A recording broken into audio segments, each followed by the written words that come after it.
Here we go, guys. Wednesday. No, damn. Well, I wish. Tuesday. 2 down, 3 to go. Oh, man. Another day in the books. Guys, before I get to my topic, I wanted to talk about, well, one of my guys on my route. He's a Saints fan. Real cool guy. Man, coolest dude you ever want to meet. I didn't even know he's a Saints. He's so cool, I didn't even realize he was a Saints fan.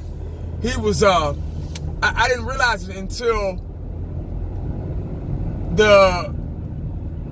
a couple days before we played our game against the Rams. Because I thought he was a Cowboy fan. And he was like, man, he was like, shit, y'all, good luck, man. Y'all against the Rams this weekend. And I was like, what are you talking about? Because I thought he was a Cowboy fan. He said, man, I sure hope we win. I said, I said, who you? He said, oh, I'm a Saints fan. I said, oh, okay. All right. I said, well, shit, good luck to y'all too, man. I said, I appreciate it. And so I was talking to him today. And I backed up to the dock and everything. And he let up the dock door and he just shook his head and looked down. I said, I know, man. He's like, man, I'm sorry. He was like, believe it or not, dog, 1980, us Saints fans, a lot of us were hoping y'all would win. Because we wanted a rematch against y'all, because y'all beat us, y'all handed us our asses earlier this season. So we wanted a rematch. And we were just hoping y'all would win because the Rams are tough. So y'all had it a little harder than us. Y'all had to play the Rams, and we played the Eagles. So, and I told him, I said, man, I'm glad y'all beat them Eagles. I said, I know we lost, but it made me feel better that y'all beat them damn Eagles, man, because they were talking shit before they played y'all. They were talking mess before, and he was like, I know it, man. He said, I got a couple of Eagle fan friends that I talked to, and they were talking to me like they were gonna beat us. I was like, damn, for real? He's like, yeah, man. He said, it was crazy. But he was like, man, y'all got a young team. He's the only thing I'm worried about with y'all is, Jerry Jones. And see, that goes to show you right there. People outside the fan base know how Jerry Jones is. He was like, Jerry Jones, man, he wants too much control and this and this and that. Shit that we already know, you know what I mean? So he said, y'all got a good team, a lot of good talent, man. Y'all just need a couple of pieces, man. Y'all on y'all way. He said, y'all were almost there. Now, I couldn't believe he was talking like that. I was like, man. I said, yeah. I said, well, good luck to y'all, man. I told him about the Rams. I said, they tough. He said, man, I heard that they had y'all's playbook or something like that. He said, I watched the video. He said, but before I watched that video, I had already heard about it. And I was like, dang, for real? He's like, yeah, man. He's like, it was something, man, because y'all were pretty dominant towards the end of the season, man, especially y'all's defense. And he said, I just don't understand how they were able to run on y'all like that and convert up the field on y'all like that. I was like, I don't know either. I don't know what happened. It was like flip mode. They said they knew where we were going. They knew where we were coming and where we were going.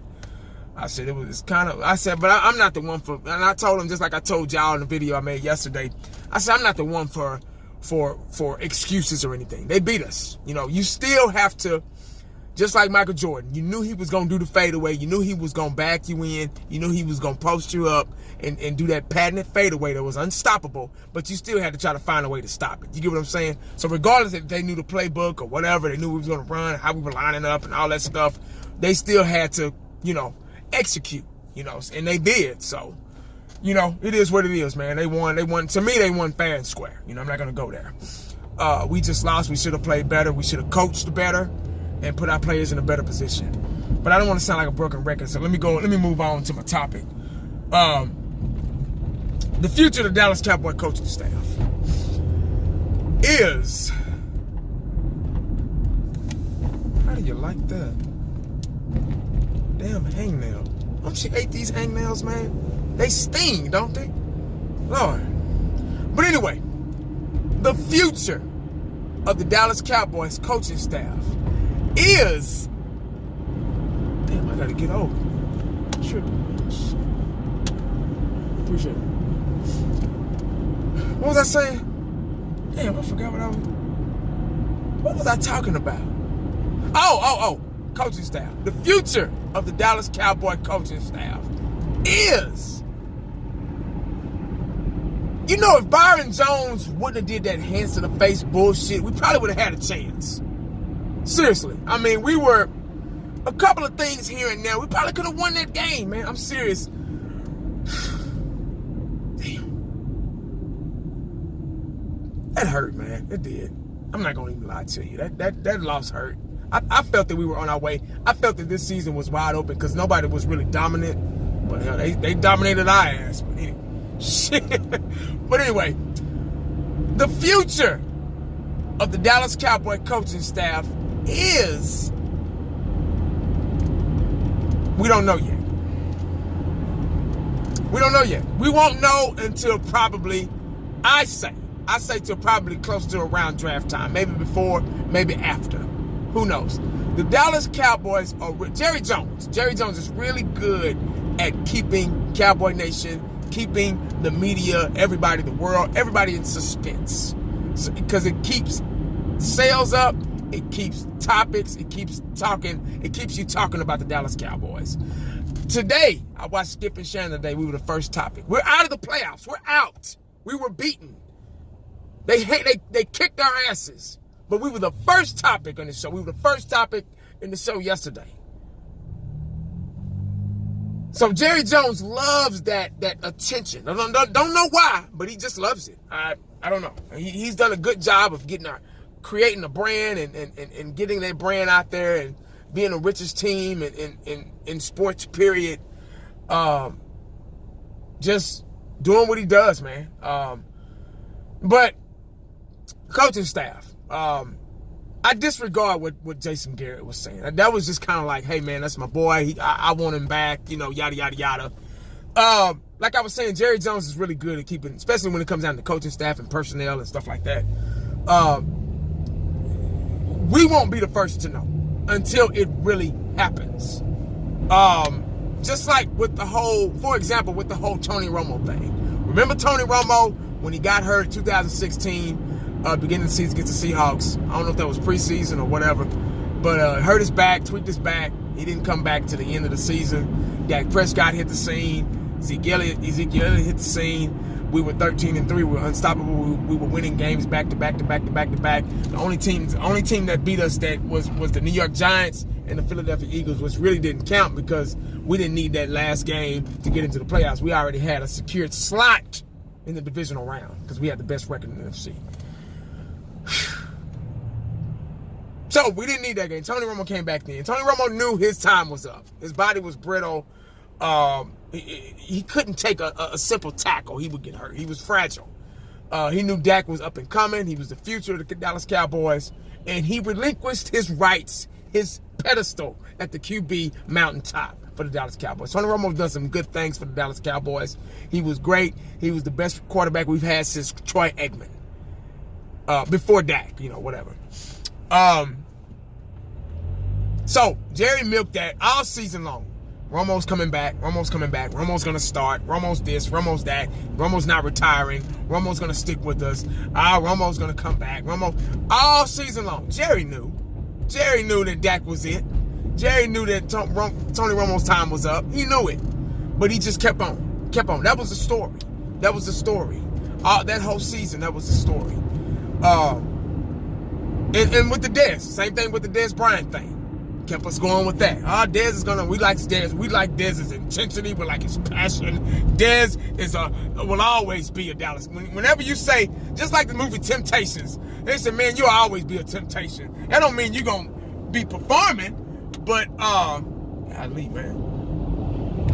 That don't mean you're going to be performing, but, in their hearts, you'll always be a temptation. So, same thing with Dez. You know what I mean? They milked that situation. Then all of a sudden they end up cutting him. Yada yada yada. Then Dez is out the door. We didn't know nothing. We didn't see it coming. It was a surprise. We talked about it. We tried to analyze it and tried to predict it, but we didn't see that coming. So, we all thought Dez was going to be back. We thought he was going to take a pay cut. All that stuff was coming into play, coming up the surface. But They end up cutting him, and it threw us all off guard. Same thing here. Same thing here with this situation, Rob Marinelli. Now, the season isn't even over with yet. It's still postseason play. Super Bowl hasn't even. Technically, the season not over until after the Super Bowl. The offseason doesn't start until after the Super Bowl. You got reporters already and people, oh, what are you going to do? You're going to retire? You're going to, they're all in the face like, say, man, whoa. Just like Rob Marinelli. He's pissed off because, they all in his face trying to see, are you going to retire? And he's like, wait a minute, man. Shit, I didn't say nothing yet. Y'all pump your brakes, relax. You know what I mean? Now, I do have a feeling that eventually, during the offseason, he will step down as defensive coordinator, and he will make Chris Richard the new defensive coordinator. Because Chris Richard is pretty much doing all the work.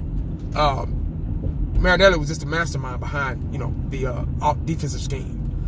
So I think Marinelli's still probably going to be a Cowboy on the coaching staff, but he's probably going to go in the booth. That's what I heard. Might not be true, but that's what I heard. It makes sense, though. It makes sense. Jerry Jones needs to figure out how to keep Rashad on this team because he's a good addition, especially for all these young guys we got. We're the youngest team in the NFL. We got a load of talent, plenty of cap for the new season, and they need a guy like him.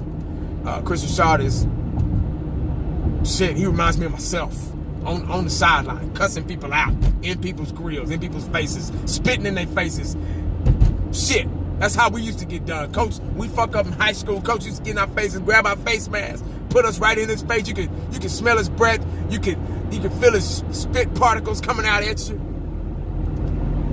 But you knew not to fuck up again because you didn't want to be embarrassed like that no more. It taught you discipline. And that's what this team needs, discipline. That's why we didn't win the other day against the Rams, because the lack of discipline. You could tell the Rams were a very disciplined team. That's why New England is still always either at the dance or close, because they're the most disciplined team in the NFL. Discipline goes a long way in the NFL. Discipline, coaching, and execution. Those three words go a long way. Will get you a Super Bowl.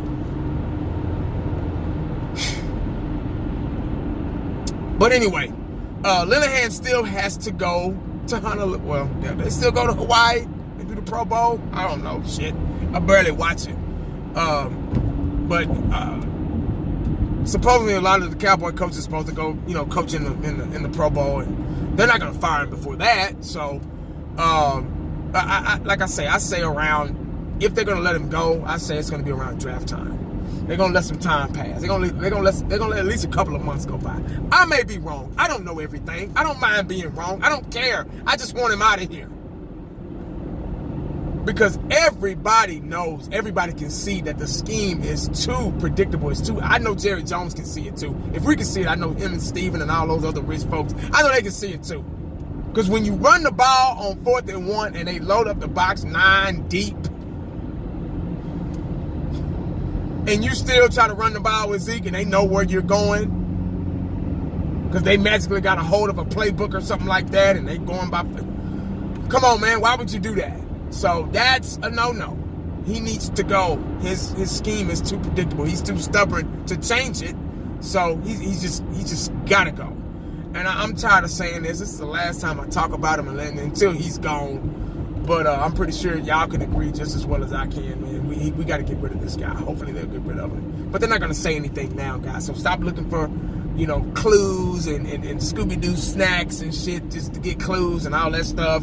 Just relax, guys. It's not going to happen anytime soon. This season isn't even over with yet. So we still got some football left, unfortunately. We still got a Super Bowl to watch without us being in it.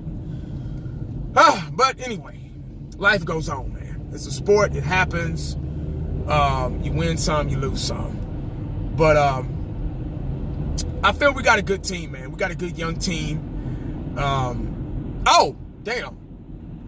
Leighton Vander Esch will be in the Pro Bowl this year because of somebody was injury reserved, something like that. And that's good. It's well deserved for this kid, man. I mean, I'm proud of him. He really, really shocked me. This is the same guy. I didn't even know who the hell he was when we drafted him. I was like, oh, what the fuck? Who is what? Leighton who?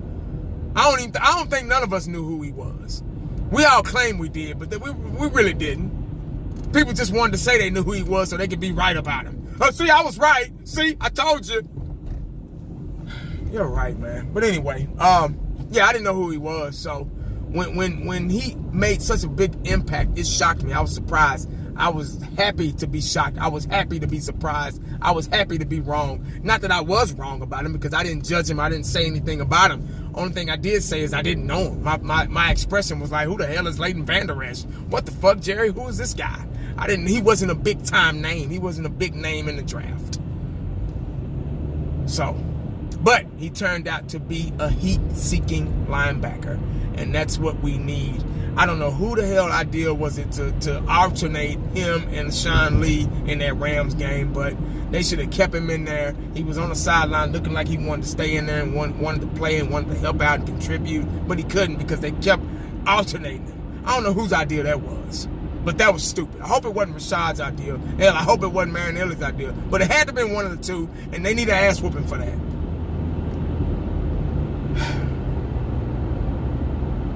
But anyway, guys, I've been talking too long. Shit, I wasn't even trying to go 16, 17 minutes, however many minutes it is. But guys, that's all I got, man. Make sure you stay cowboyed up and prayed up, because you never know what the day is gonna bring you. Hello back at your boy.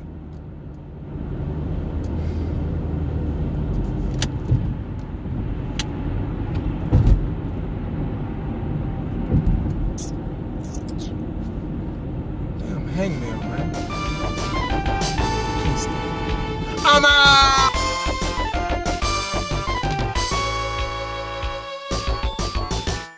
And the only thing else I got to say is, how about them Cowboys?